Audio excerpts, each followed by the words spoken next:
एक बार एक जवान लड़का गौतम बुद्ध के पास आता है और कहता है, बुद्ध, मेरे मन में इतने अश्लील विचार क्यों आते हैं? मेरे मन में अक्सर काम वासना के विचार चलते रहते हैं, जिनके बारे में ये सोच सोच कर मैं अपना बहुत सा समय और ऊर्जा बर्बाद कर देता हूँ, जिनकी वजह से शांत नहीं रह पाता हूँ और हमेशा ही विपरीत लिंग के प्रति आकर्षण महसूस करता हूँ। बुद्ध ने मुस्कुराते हुए कहा, क्या तुम्हें पता है काम वासना होती क्या है? लड़के ने कहा, महात्मा बुद्ध, मुझे ये तो नहीं पता काम वासना का मतलब क्या है, लेकिन यह जो कुछ भी है बहुत बुरी है। बुद्ध ने कहा, प्राकृतिक रूप से जो भी हमारे अंदर है उसकी कुछ न कुछ जरूरतें हैं। वासना एक प्रकार की भावना है जो हमें किसी न किसी चीज की कमी का एहसास करवाती है, फिर हम उस कमी को पूर्ति के लिए उस चीज की तरफ आकर्षित होना शुरू कर देते हैं। जैसे अगर किसी के पास धन की कमी है तो उसके अंदर धन की वासना उत्पन्न हो जाएगी। तो वासना कुछ और नहीं बल्कि एक प्रकार की कमी, एक प्रकार की जरूरत का एहसास है, और जब यह जरूरत शारीरिक हो तो हम इसे काम वासना कह देते हैं। लड़के ने कहा, बुद्ध, यह तो समझ में आ गया कि काम वासना का मतलब क्या है, लेकिन यह हमारे अंदर आती कहां से है? यह उत्पन्न कैसे होती है? बुद्ध ने कहा, काम वासना कहीं से आती नहीं है, बल्कि यह प्राकृतिक रूप से हमारे अंदर ही मौजूद होती है, और इसका होना जरूरी भी है, क्योंकि यही मानव जाति के विस्तार का आधार है। लड़के ने कहा, बुद्ध, जब काम वासना प्राकृतिक रूप से हमारे अंदर मौजूद है, तब फिर लोग काम वासना को गलत क्यों बोलते हैं? बुद्ध ने कहा, यह एक बहुत बड़ी समस्या है कि लोगों ने काम वासना को गलत नजरिए से देखना शुरू कर दिया है, इसे दबाने की कोशिश करना शुरू कर दिए हैं। काम वासना का होना गलत नहीं है, बल्कि काम वासना का बेलगाम होना गलत है। केवल उसी के बारे में हमेशा सोचना, केवल उसी के लिए जीना, केवल उसी को अपने जीवन का लक्ष्य बना लेना गलत है। बुद्ध ने उस लड़के से पूछा, तुम्हें क्या लगता है, क्या जानवरों में भी काम वासना होती है? उस लड़के ने कहा, हाँ बुद्ध, जरूर होती है, क्योंकि आखिर जानवरों को भी तो अपनी पीढ़ी आगे बढ़ानी है। बुद्ध ने कहा, फिर हम जानवरों की काम वासना को गलत क्यों नहीं कहते? लड़के ने कहा, पता नहीं बुद्ध, आप ही बताएं। बुद्ध ने कहा, क्योंकि जानवर अपनी काम वासना का उपयोग संतति उत्पन्न करने के लिए करते हैं, उससे खुशी प्राप्त करने के लिए नहीं, और ना ही सुख भोगने के इरादे से, क्योंकि जानवरों को प्रकृति ने इतनी सोचने समझने की क्षमता ही नहीं दी कि वह अपनी काम वासना को अपने क्षणिक सुख का आधार बना सके। जबकि हम इंसानों ने अपनी सोचने समझने की क्षमता का दुरुपयोग करके प्रकृति में पाई जाने वाली हर एक चीज का अपने सुख और आनंद करने का प्रयास करते हैं। हम इंसानों ने भी काम वासना के साथ भी यही किया है, इसे अपने आनंद और भोग का आधार बना लिया है। जिस भावना को प्रकृति ने मानव जाति का अस्तित्व बनाए रखने के लिए हमारे अंदर डाला था, उसे हमने जीवन को सर्वोपरि लक्ष्य बना रखा है, और इंसानी काम वासना का यह बेलगाम होना ही उसके दुखों का कारण है। लड़के ने कहा, यह काम वासना हावी होती क्यों है? इसके बेलगाम होने का कारण क्या है?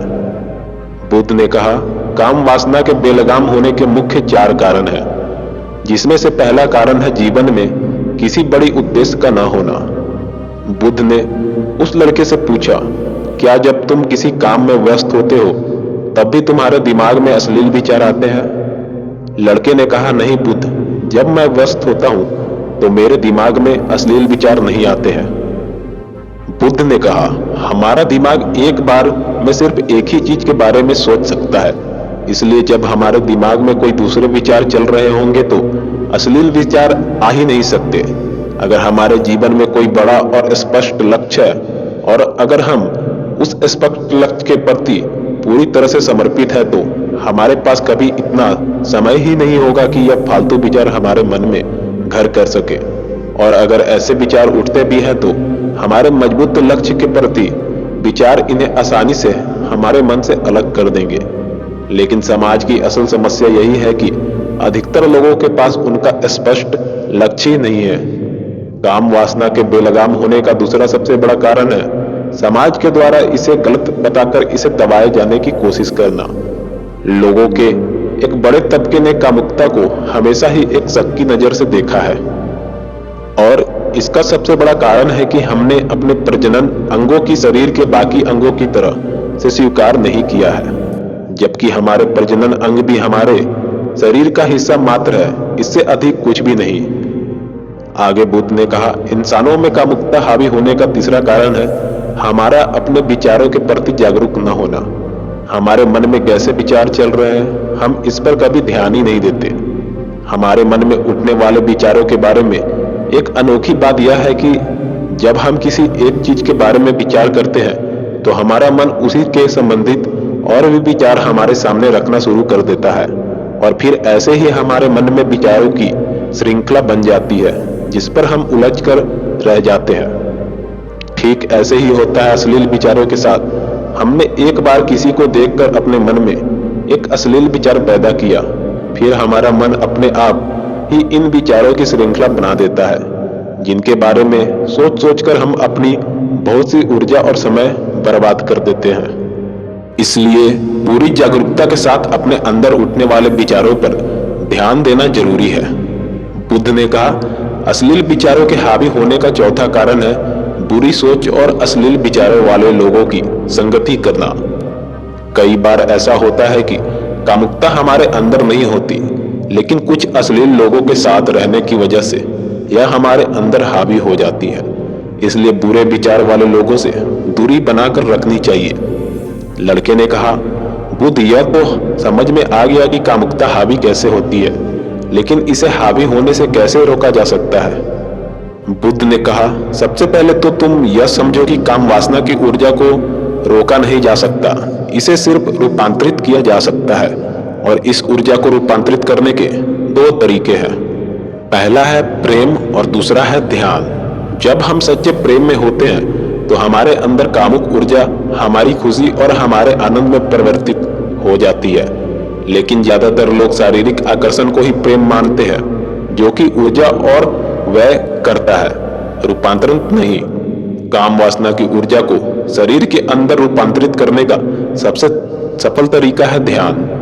ध्यान के माध्यम से आप अपने अंदर स्थित आनंद से उस केंद्रों में स्थापित हो जाते हैं जिसके सामने दुनिया का हर भोग विलास फीका लगने लगता है। ऐसा नहीं है कि आप ध्यान में उतरने के बाद वह सब सोचने और करने में सक्षम नहीं रहते, बल्कि आप उससे ऊपर उठ चुके होते हैं और फिर यह सब हरकतें आपको छोटी और बचकानी लगने लगती है। लेकिन लड़के ने कहा, लेकिन बुद्ध ध्यान की शुरुआत कहाँ से करें?